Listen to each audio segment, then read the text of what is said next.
What is going on, everybody? King of Chaos, Logan Black here. Although you're checking this out on my personal page, and welcome to another episode of Dude, Have You Heard This? The Roundtable Music Show where a bunch of friends sit back and chat up some of our favorite under-the-radar albums, some awesome hidden gems, as we do every week. And as we do every week, we've got Scotty Cerriti and Johnny Torres. Guys, sound off. How are we doing this week?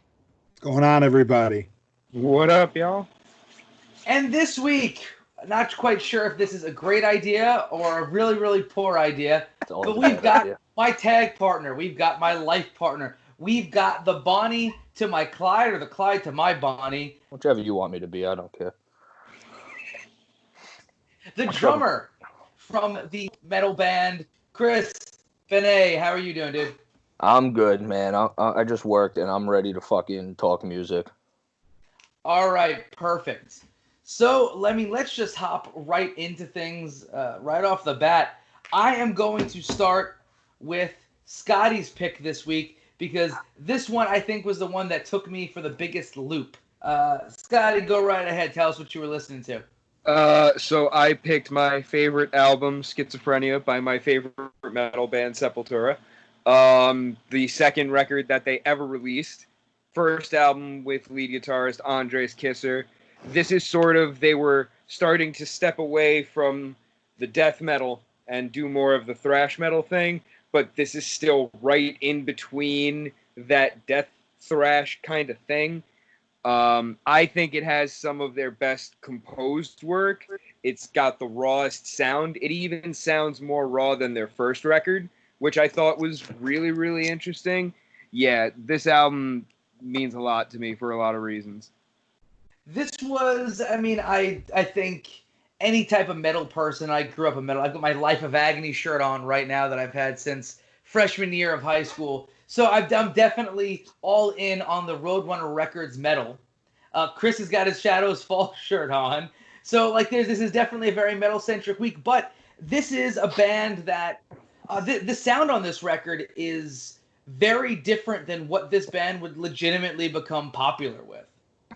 And I think that was the coolest thing for me to listen to. I knew they were a death metal band that kind of went thrashy, but I really never explored this era of the band, which, interestingly enough, and I made sure to put this in my notes, it is the same musicians as the Roots and Chaos AD era of the band. Same exact band playing completely different music, which I thought was super cool.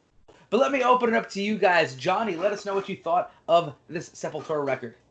Scotty Cerriti, once again, picking another band that's from the camp of acts that I probably should have gotten into a long time ago and just never got around to it. First it was Nick Cave, and now it's Sepultura. Yeah, I'll tell you, I didn't reading about, you read through metal and just go down a Wikipedia metal reading rabbit hole, and you're bound to run into some Sepultura, and I've always seen them listed as a primary influence by multiple bands. So this was really a first front to back listen of anything that they had ever actually put out. And looking at the year it came out, I was like, well, this seems like a pretty solid summation of their roots there. And holy shit, just when you think about just smash mouth, in your face, guttural, raw, multiple adjectives from that camp, but it To the Wall is one of the songs, and that pretty much defines what they clearly do on this record here, because it's clearly for them it must be some wild endurance run to put something like this together. Maybe it's not. Maybe they're like Mike Portnoy and just have a bottomless gas tank. I don't know, but no, this was a really cool first step into Sepultura's catalog, and considering how early on it was, I'll have plenty more, a couple places to go from here. So. Yeah, just another cool revelation. I was gonna say it's we've gone through this week after week where you have albums that there's no stopping. It's just from the first moment, and then it just goes the whole way through, and it's aggressive. Yeah, just drumming already. That's exactly what I caught from this. There was not one stop at any point. There were a couple times where they'd slow it down for an intro and maybe get some. It sounded acoustic, but it was probably some sort of interesting instrument. And then just bam, just straight up power chords and speed and violence. Oh, one more thing. Go ahead. I'm convinced that when the song The Abyss was put together, that from that song spawned the band Opeth, just rised out from the sheet music. Makes sense. I believe it.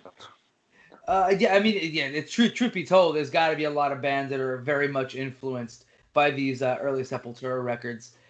Chris, what are your thoughts on this one? Well, talking about influence, the first thing I noticed is like all the modern hardcore that I listen to now, stuff that like I'm super into going to shows. You can hear the influence, and that's kind of what I liked about this Sepultura record. Like bands like Power Trip, who I'm obsessed with right now. Like you hear that influence, or like Ikulu, if nobody ever heard of them. Like it's another one. It's just straight like power thrash metal, but like the modern influence would be like the vocals, like where they change, heavier vocals, or like maybe a few more breakdowns sprinkled in here or there. But like that's what I love. I mean, like I love that style of metal regardless, just like balls to the wall, like fuck you up, like we're just gonna shred nonstop and then like just watch us. That's kind of like I love that shit.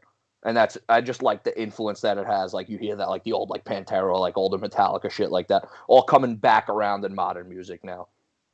Yeah, I was gonna say, listening to this, you don't get the fact that they're a Brazilian band. Like, Max and Igor and the entire band at the time, 100% Brazilian.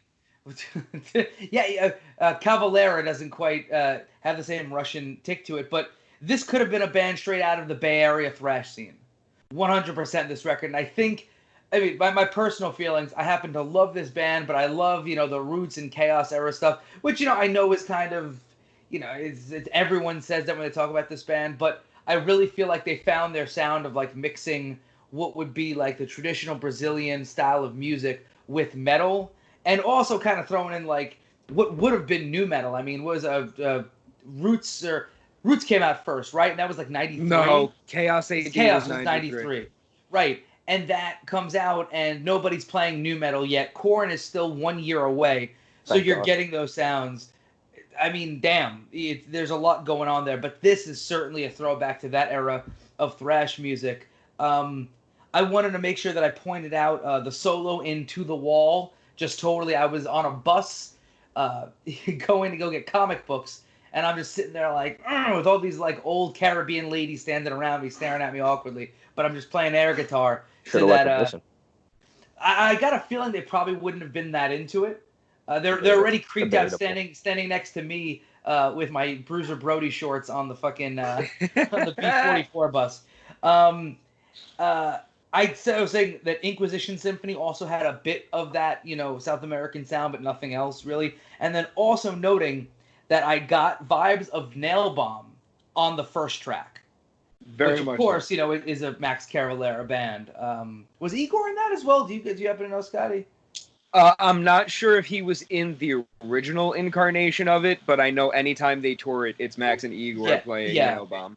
Yeah, I was getting the vibes from that. So I think it's always interesting to see, all those side projects kind of come out and other stuff. But other than that, any other questions, comments, thoughts, or feelings on Sepultura's record? Yeah, you're off the stage. Your point about enjoying Chaos AD and Roots more than enjoying this at first glance, it actually brings up a really good point of how like versatile this band has been from the time they were a black metal band to that period when they were doing a rise, when they were kind of doing the industrial stuff. And then they did the groove metal thing for a good long while, and now they're sort of circling back to their original sound with the new singer. It's been a really cool ride just listening to everything every few years that they dump out. Yeah, it's always interesting for me because I used to work for Soulfly for a short amount of time. Right, like that's the thing, man. Like Soulfly was a band that I was forced to watch Soulfly. Like my brother, this was before he married, it was his girlfriend at the time, and she's like, "Oh, you're into heavy music? I got us tickets to see Soulfly." I'm like, I had to be like a wingman for my brother. I couldn't say no, and I got forced at like 16 years old to go watch Soulfly. The only good thing about that was there was this band like Rotting Corpse, I think they were called, from Texas, and the only time they said it on stage, the only time this band played outside of Texas was at Starland Ballroom. Like they only traveled. This is like their 6th show outside of Texas, and it was at Starland Ballroom again. But they were like They were a thrash metal band where I just wanted to bang my head against a wall and like bleed, and like I felt like that would have been appropriate for watching this band. They were the best part of that, and then I had to sit through an hour and a half of Soulfly, and I think I'm still there. That sounds about right. I'll give that kind of credit. I was gonna say I was never much a fan of Soulfly. They were not quite my sound, but I could certainly see where Max was getting. We're gonna go with death and thrash, and then we're gonna get to this kind of interesting new metally sound, and then it's like, all right, it's time to be in Soulfly, which we're really gonna dig our heels in on this. So it's always cool for me to be able to see that sound evolution. But anything else from you guys before we move on? I just want to make it known that I would flip off the stage to that record. Well, since we're talking about flipping off stages to records, Chris, let's go with your pick, which it's certainly an interesting choice. In terms of the little bit that I know about this band, but go right ahead and lay it on us. What did you pick? All right, I picked Staten Island band Qantas Never Crashed because I always want to go with that obscure choice, and I know basically nobody's heard of this band for the most part because they were just like one of those old school Staten Island bands that should have made it and never did. But I was so attached to them, like coming up in like the music scene and like finding my place. This is one of the first bands I got to hear, and like they were already broken up by the time I even heard of them. But I was in my practice studio at Sand Street on Staten Island, and some person goes, "Here, you want like this?" They had like cases of their CDs just laying around the practice studio. I'm like, "Yeah, you should listen to this." So I took it, listened to it, and I was like, "Holy shit! Like, how did I like miss out on this?" And then like became obsessed with it. Wound up like eventually becoming like friends, obviously, with everybody in the band, and then got to watch them do their reunion shows. Even low level bands did the reunion run on Staten Island, and I have the lyrics tattooed on me because that I'll dive into even more. I'm a big lyrics guy in hardcore and metalcore. I like to be like, sound is like one thing, so like I'll rock out to metal all the time, but like once you start adding those like lyrics and I can start like emotionally attaching myself to them, it becomes like a huge part of the band for me. And this band's lyrics were just like next level for me, and it's that old like the old screamo post-hardcore sound and super emotional, and that's why I love this record. Yeah, it's you mentioned, I can't imagine anyone had heard of these guys beyond the fact that I certainly hear them on like every car ride. You do play this band, so I immediately when I caught the first few tracks, I'm like, oh yeah, I've heard this a number of times. But also because Staten Island and Brooklyn are not far at all, I had heard of this band when I was in high school. A lot of the kids used to go to the Punk Rock Temple, which is where like all the shows were in Brooklyn. These guys played all the time because they were a local band. Like you said, this post-hardcore screamo. So all the kids were all about that shit. So I definitely heard of this band before, and they are legends on Staten Island. Like there's if you know music from Staten Island, you've heard of this band. But let me open it up to the rest of you guys who have never heard this. Let's go with Johnny first. Johnny, what did you think of Qantas Never Crashed? It's cool that like post-hardcore and screamo really came up here because like, of course, never heard this band. I kind of figured it was going to be a local band just when the name dropped in the chat. I was like, okay, this sounds like something that's a little more local flavor. And sure enough, when I took a look into it, brought me right back to like right around 2008. Like I feel like I was hearing like the golden era of like when Rise Records was regularly putting out solid stuff. It took me back to that. There was a couple songs here where like put the singer's voice up a couple pitches and you got a Kyotos record. Other times it took me to like RX Bandit Circa Survive with how hectic the instrumentals got. Really got RX Bandit's flavors a couple times throughout this.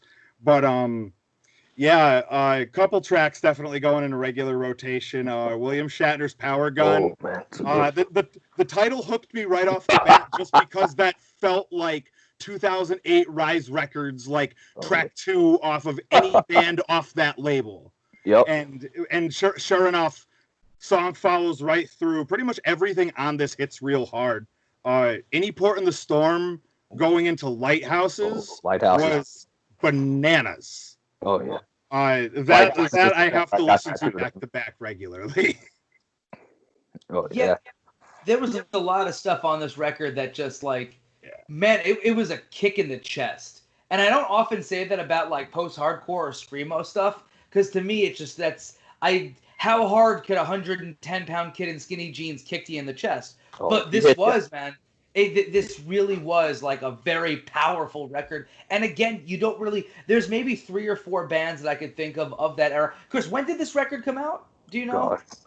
It says 2019. I know it's not. No, they just like uploaded it right like, recently. It has to be. I have the CD line around somewhere. It might be. It's got early like mid 2000s ish. Got to be. I was gonna say it's definitely a 2003 to 2006. It's in that area. I forget the exact like time. And there's very few bands that, for me, will pack that kind of punch. Pass the Flask by The Bled is a record that's very similar like that, which to me I think is the best post-hardcore record ever fucking created, but that's just my opinion. It's very similar, but that is a band that is like very, very well known, whereas these guys did not get that recognition. And for them to be on the level of ass kickery, in my mind, I think is super dope. Scotty, let's open it up to you, man. What did you think of this record? I love this. It's heavy. It's emotional.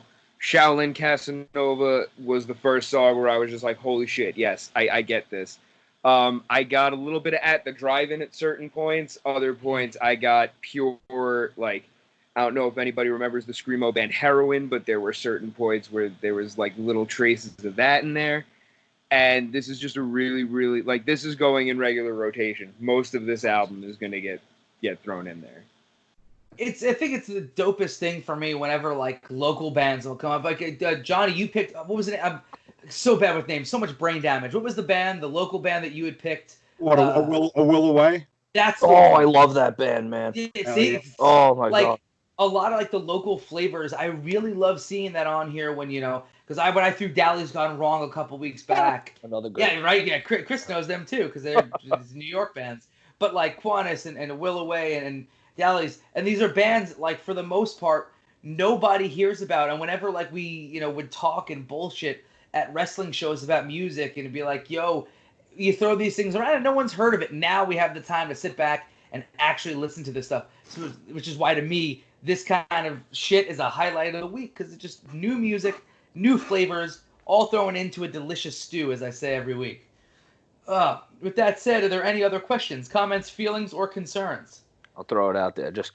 These guys are probably some of the most talented dudes from Staten Island. Like, everything they've touched, I would suggest listening to that band, like, if you can find it. Like, after this, a bunch of them went on to do a fast punk band called Racing Exit 13, which if you, set your goals, it's, like, all the good shit that Set Your Goals ever put out, like, early Set Your Goals. They did this band called On 12 Systems, which was just, like, there was, like, 9 people on stage, and it was just heavy and post-hardcore.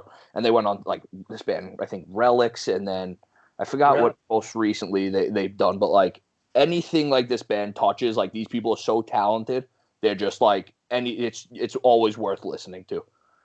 It's Racing Exit 13 and Relics are 2 bands that I remember seeing at the Punk Rock Temple many, many moons ago.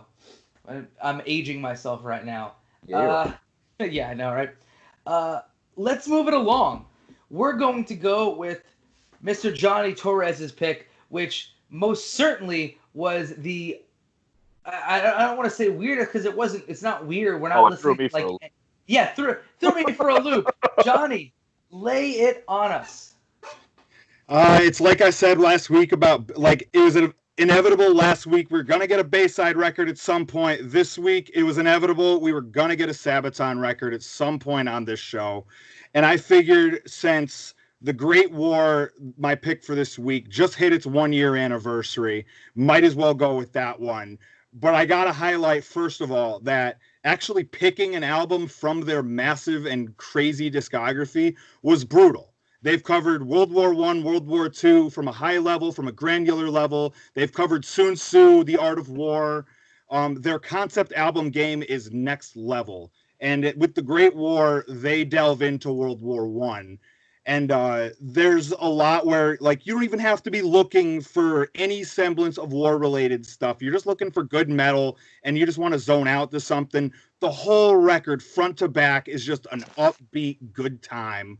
But even if the subject matter is pretty grave, 7 Pillars of Wisdom, banger. Red Baron, banger. Great War, banger. And then it closes out with In Flanders Field, which is the wildest way to close out a record I think I've ever seen. But I can go off about their whole catalog and the fact that, you know, Metallica names them their personal favorite metal band to listen to, or the fact that they're the ones opening for Judas Priest on the tour coming up. You know, there's a lot to be said for how amazing Sabaton is, but I feel like it's well encapsulated in this record here. Yeah, man. You know, I have heard of this band, but I've never ever listened to them. And just kind of looking through, like when I put the name into Spotify and looked through all of the albums, I'm like, oh, this is a concept band. It's very obvious off the bat what we're going with. And it took a track and a half for me to be like, all right, I see the direction that all of this is going in. But I'd like to open it up to you guys because I've got a lot of feelings about this one. I'm going with Chris first. Chris, what do you think of Sabaton's The Great War? All right, I guess we'll start with the good, because I mean, it's not. I guess it's not my style, which would be the bad. But then, like, the good is that I felt like I could conquer the world listening to that. This was like the most like Viking metal. Like, I wanted to be on the front of the boat with like the hat on, like with my fist up, like just hitting land, and like that was mine now. And like that was the cool, and like all upbeat, like you said, which is kind of like I like super upbeat stuff.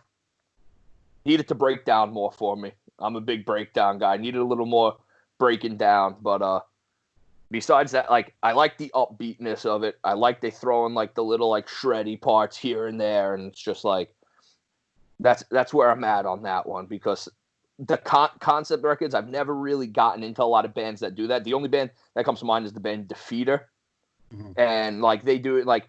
I was never like crazy about that, but like I guess lyrically it's like a concept record, but they still kind of throw in like these touches of like realism. But like other like the concept, they always throw me for a loop, because like I said, lyrics are one of the biggest parts of music, and like I like to connect emotionally like that.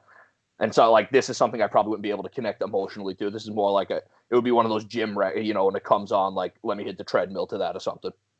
Yeah, I was gonna say I literally listened to this as I was working out today, and it is fucking superb lifting music. Man! I wish I had something to lift like when I was listening to this. Like, and I'll also say that I'm also not much of a concept record guy. I mean, it depends on it. All of Marilyn Manson's concept records I love, but that's about as far as I get with it.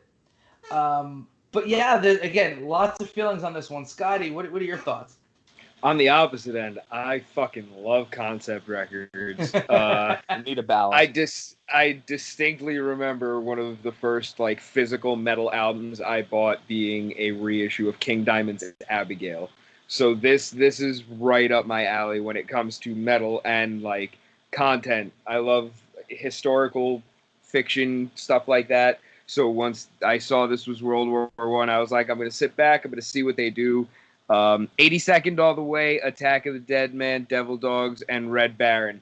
Holy shit, one after another. I was not prepared for that first thing this morning when I threw this record on to like get myself to wake up and be ready for the day. But goddamn, was I ready for the day. This was outstanding. So, first things first, Scotty, you mentioned Abigail. I need you at some point. You know, I'll send it to you. There exists on YouTube. I worked this show where it was the Roadrunner United show, and Ripper Owens did Abigail. And dear Lord, did he fucking kill it. Did he? He did okay. Abigail. He did, oh my God, Alice in Hell by Annihilator, which was, I have never in my life heard somebody do what he did in that song. I gotta send both of them to you. Blew my mind. I was never a Ripper Owens fan, but dear Lord, is he good. That sounds okay. But back on track. Sabaton. I wrote it is pirate war epic music. It really did like it's the first track and a half. I would say I was getting more pirate vibes than I was Great War vibes, but then immediately it's like, all right, this makes a lot more sense. And you know, pirate music is still fun for everyone. I am not at all a fan of power metal either. I spent the better part of my youth making fun of a lot of the kids who listen to power metal because for me, it takes itself too seriously. I think at this point I could respect it a whole lot more because the instrumentation is phenomenal. Obviously, these guys could all play their asses off, but it's music that takes itself too seriously sometimes comes off as comedic for me. This did not have that effect. I think I've kind of grown as a human being and can respect what these guys are doing in terms of the concept records and in terms of just being masters of their instruments. I really like this one. This is an excellent workout record. 82nd all the way made it to the workout mix, which again, like I said last week, is really hard to do, but it did. And I dug this one. I was surprised that I dug it the way that I did too. So that was pretty cool for me. But yeah, I feel like this definitely isn't something that I would ever listen to on my own. But that's what this is for. That's why I like this show so much. Any other questions, comments, concerns, or feelings from anybody? All right, let's switch it up as we do. Closing out the choices with my pick. This week, I chose a band by the name of the Smoking Popes and their album Born to Quit. These guys really did not do much of anything. They put out a couple of records, but this record was their most popular one. And by popular, I don't mean popular at all. I actually heard this band for the first time ever in my life late in 2019. I was at a bar with a friend of mine, and we were talking, and I heard the song "Need You Around" being played on the loudspeaker in the bar, and I'm like, hold on a second. And to me, it sounded like Morrissey if he listened to the Buzzcocks instead of like 50s doo-wop. I'm like, all right, I love this. And I put the Shazam on, and I got the album, and I've listened to it nonstop ever since. Literally at least 2-3 times a week I've listened to this record. It is, in my opinion, just a wonderful alternative alt rock pop punky record. Just sheer brilliance. But I want to get your guys' take on it. I'm going to start with Chris because I'm sure he did not share any of these feelings that I had on this album. You're going to be surprised because it started off with the first record. I was like, what? All right, here we go. What the fuck am I listening to right now? But this shit rips. And I definitely get, like, the Morrissey vibe, and that's kind of what started to, like, the first track, I was like, oh, this shit, I'm not going to like this at all. Then, like, Rubella kicked in, and I was like, all right, like, I'm feeling this one, because it's got this, like, he sounds exactly like Anthony Ranieri from Bayside, I hear that, like, so I was like, all right, the dude, like, the singing's, like, a little off, but it reminds me of, like, Bayside vocals, just not as good, but then it adds in, like, this social distortion style of guitar, and then add that, like, those little shreddy parts, like Just Broke Up, where the dude just rips this tiny little... I'm like, yo, this is fucking sick. Like, these little tiny little shred parts. I live for that shit. Thought I was going to play it on Rock Band or something like that. Like, I got to pretend to play this one day. But, like, no, I liked it a lot. Like, obviously the vocals were my least favorite part because that was the Morrissey-ish part, which, we can do without. I know you'll never share my absolute love of Morrissey's music. As a human, he is an absolute shitbag. But musically, he's an absolute shitbag also. The guy made some brilliant music, Chris. Brilliant music. If he was from the Jersey suburbs, I'm sure you'd appreciate him. But because he's from England, I might have drove down there myself and beat him. Oh, jeez. Well, I'm glad to hear. And you know what? Yeah, like a song like Rubella, which speeds it up a bit. Which again just shows, I think, the differences in terms of like what tracks stand out to you. Obviously, "Need You Around" is the first one that hooked me, but then since then it's been all like the. And I'm surprised you wouldn't think I wouldn't like it. With Just Broke Up. Come on, that's some pop punk stuff right there. It is. Talk about breaking up, like that's right up my alley. Right, and like I don't know, but to me, I think a lot of the doo-woppy stuff is what sticks out. But yeah, let's keep this going. Johnny, what are your thoughts on Born to Quit? Dude, I got Refreshments and Roger Clyne vibes this whole record, and I love the Refreshments and I love Roger Clyne, so that made me happier than anything. Definitely hadn't thought about the Bayside vibes until Chris said it, but like absolutely some Anthony Ranieri flavor spread throughout this. But yeah, definitely going on regular plays. Shout out to Perry Von Vicious for name dropping this to me for a solid year and a half for me only to ignore it and not bother listening to it. So sorry, Perry, you were right. The Smoking Popes are incredible. Yeah, I've had conversations with quite a few wrestlers randomly about this band where I'm just like, man, I just got into this band. I don't think anyone's Smoking Popes. I'm like, oh my god, I know those guys are great. Which usually my rib to people is I'm just getting into this band. It's like no one's fucking Led Zeppelin. I don't know if you've heard, but like that's usually my rib. Anyway, Scotty, what are your thoughts on this one? I actually love this. I've never really like sat down and done the deep dive with the Smoking Popes, but for someone whose favorite punk band is Superchunk, the dynamic of fast songs to slow songs, but still being impactful was really, really appreciated here. I really like the vocals. I did know that it was like pop punk, but sung in a crooner type of way, so I went in at least expecting that and just got completely blown away by the musicianship, the lyrics, just everything about this record just hit that pocket like real nice. Yeah, I think one of the things that gets kind of swept for me is swept under the rug just because I like the melodies so much.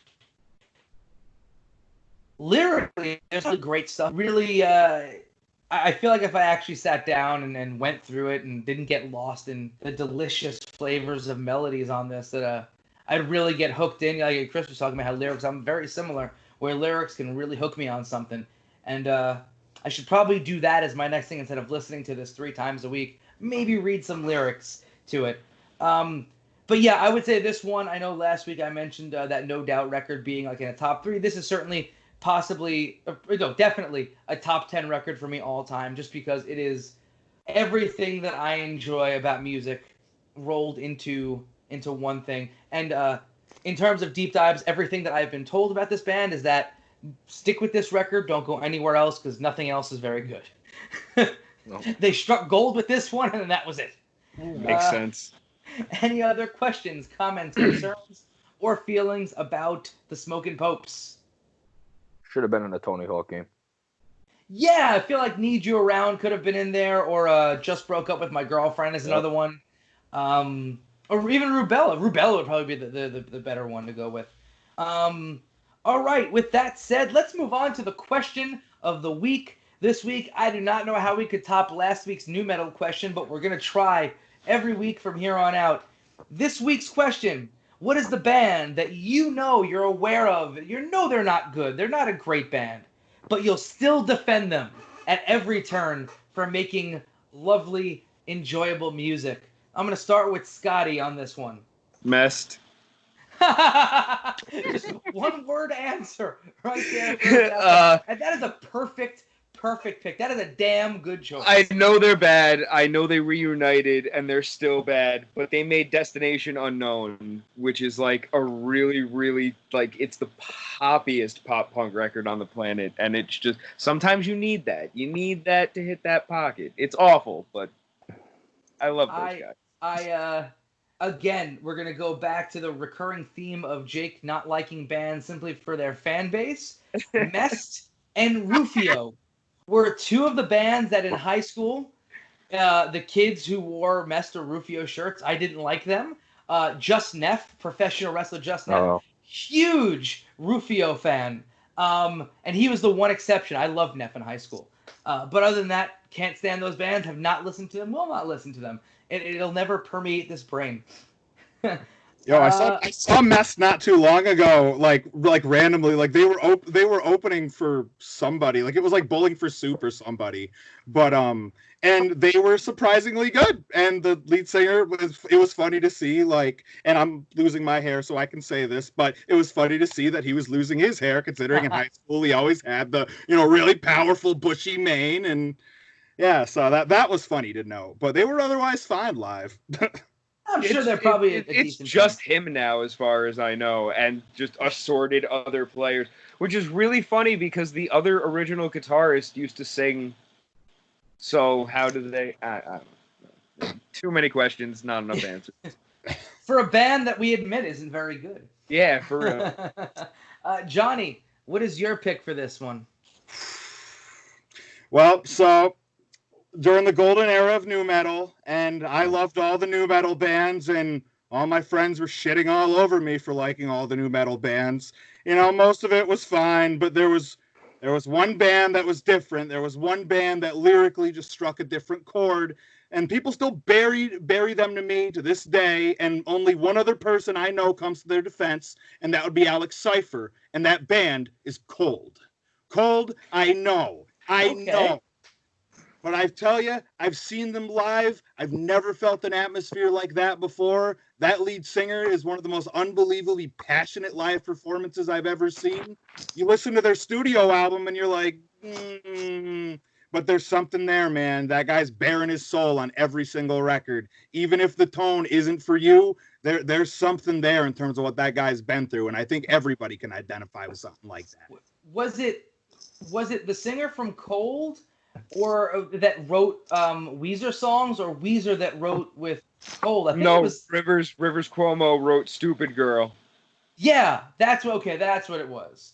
I knew there was a Weezer Cold connection. Random, like Very everything random. about that sentence bothers me. Well, it's funny from what I'm told, and I remember reading this in like a Revolver magazine in like 2003 or 4.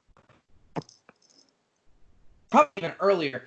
Zakk Wylde was complaining about all these people who wrote songs for Ozzy, and like if you check liner notes on like some Ozzy shit, apparently Dexter from The Offspring had written a song for Ozzy. So yeah, there's a lot of weird songwriting credits here and there, but I knew there was a connection. But yeah, you are right. That is a very interesting choice, and I can respect that because you definitely defended your stance very well on that. I could respect that one. I was glad you didn't say Stained. If you said Stained, it would have been like, man. Johnny. It's been a while. Been a while. I had my phase. I had my Stained phase. You know, I was 13 once too, but Mud Shovel still a bang. As far as it went, man. Y'all. Listen, I saw them open for Korn in the year April of 2000. It was like the first like metal show that I went to, and they were good. Like they were a good, entertaining live band. But then that Break the Cycle came out, and it was like, ooh, no bueno, my friend. Everything went wrong. Chris, what is your answer to this question? All right, this is a tough one because like everything, a lot of people respect certain, like a lot of these bands, like from the new metal era, like Limp Bizkit is like everybody loves them, but like when you listen to them, they kind of suck too. But like it's kind of just Fred Durst bringing it all around. Like, hey, listen to this. Yeah. And honestly, I think Fred Durst gets too much credit. It's all Wes Boylan in that band. First off, like Wes Boylan he's the guy that made. You got to give credit to the rhythm section. Those guys are fucking good. It's all of them besides Fred. Absolutely, all of them besides Fred. Yeah, that's Wes Boylan's my favorite, but Fred gets all the credit for some reason. He's the one that got in SmackDown versus Raw. Unfortunately, Fred's the guy that brings it together. Like I've always said this about like random shitty musicians throughout history. It's like they were shitty musicians, but they had that ability to bring the other musicians together. All work together, right? But I think my pick would be Story of the Year. Oh, interesting choice. Okay. They rip and they get shit on so much, but when you listen to, I don't even know the name of the record, but I put that record on all the time. Page Avenue. It's like they get, but it's so good. Just go back and listen to that record. It's sick. Yes, it's better than it deserves to be. That's what I'm like, and I get a lot of shit for that. I can understand why you do get shit for that, though. Yeah, dude, I saw Story of the Year. I saw Story of the Year in Hartford in like I want to say 2009, and it was one of the most brutal pits I've ever seen. It had no business being that brutal. It's Story of the Year. Wild. I don't understand. I see. There's some weird pits I've seen, like Balance and Composure had people swinging on each other in New York City. I was sitting there like watching this, and don't get me wrong, like I flipped off the stage during that too, because I was like, why not? Yeah, because at that point, the guy who tattoos me still tells the story to this day. He's like, I'm just sitting in the back, and I see Benne at 280 pounds get on stage and just front flip off into the crowd during Balance and Composure. And it was stage bowling. I just took everyone out at that point. But that's because I'm an asshole. I love it. So for me, there was and Chris could tell you because I do listen to a lot of music that could be considered terrible. There's a lot of it. But there's one band that I always see literally everybody. I've not heard one person say a good thing about them, and I will still defend this band as cliched as they might be, both in look and sound for their time. I still think that a lot of us closet fucking goth metal kids really could respect these guys and just enjoy some of the songs, and that band would be Cold Chamber. God, what's wrong with you? There's a lot wrong with me, Chris. There's a lot wrong with me. Yes. So You do like Cold Chamber. listen, they're definitely not a good band by any means. They're similar to a Muir in that they play the same 4 fucking chords at the top of the fucking fretboard. Yeah, but at least Muir makes me want to fight someone. And not off myself. I think the best thing about Cold Chamber, other than the fact that they gave us Devil Driver, is the fact that they ended up on the Scorpion King soundtrack. Yep. I gotta say this though, and Dez is a hell of a vocalist. Like that's when we talk about like the elements that I take. Dez is a great frontman. He's a great vocalist. Devil Driver is a perfect example of that. I don't think their string section is remarkable by any means, but Mikey, their drummer, is a fucking maniac. Like, if you watch that guy play live, he is on some shit. Yeah. I would recommend, Chris, you could shit all over the band all you want. Oh, no. Watch that motherfucker play. Metal drummers are always good. Like, you can, the only one, like, you can say that's, like, not really good is, like, Joey Jordison compared to, like, every other metal drummer out there. He's really not good compared to the rest of them. And Joey's pretty awesome. Yeah, he gets his own snare for some reason, but he's really not that awesome when you put him in, like, the same, like, tier that he's put into. He doesn't belong in that tier of metal drummers. He just, like, he doesn't. He's like, listen, yeah, if you're going to shit on metal drummers, it begins and ends with Lars, okay? That's it. Waiting for that. Yeah, but, like, listen, like, Metallica, like, I think everybody agrees that Lars isn't. Nobody puts him in, like, a better tier than he is. Everybody kind of shits on him. That's true. But, like, Joey Jordison gets a lot of credit that he shouldn't. Yeah, because the dude's a good drummer. No, he's good, but he's not God tier.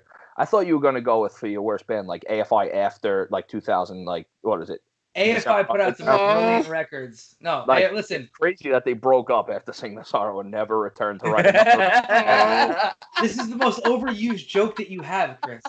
The most overused joke. Yeah, December Underground is a brilliant fucking record. It's crazy. Thank you. A bunch of people dressed up as AFI. But then after December Underground came that other one that we don't like to Crash talk Love? about. I love Crash Love too. God damn it. Veronica Sawyer smokes yes, every time. Took the words right out of my mouth. But you want to talk about lyrics. Chris sits there, lyrics, that's what does it for me. And then Veronica Sawyer Smokes comes out there with this beautiful melody about having your heart broken by an evil woman. And Chris is like, oh, the band broke up. No. They broke up in 03, never got back together. Same thing with Fall Out Boy. Fall Out Boy broke up in like 04, never got back together. Facts. I was there for that. Yeah.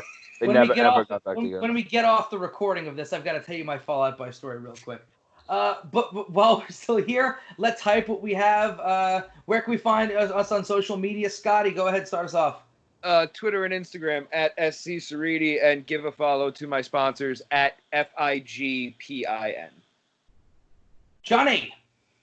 Twitter and Instagram at The Concept JT. Godfather.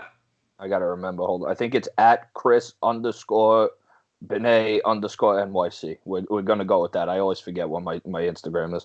That's it. I know this because I tag him in more shit. I don't know what it is. I'm bad at social media. So bad.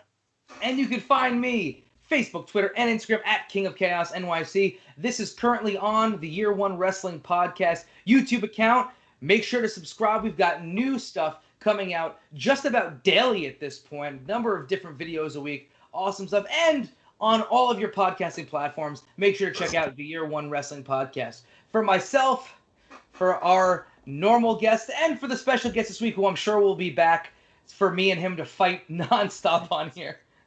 We'll see you guys next time.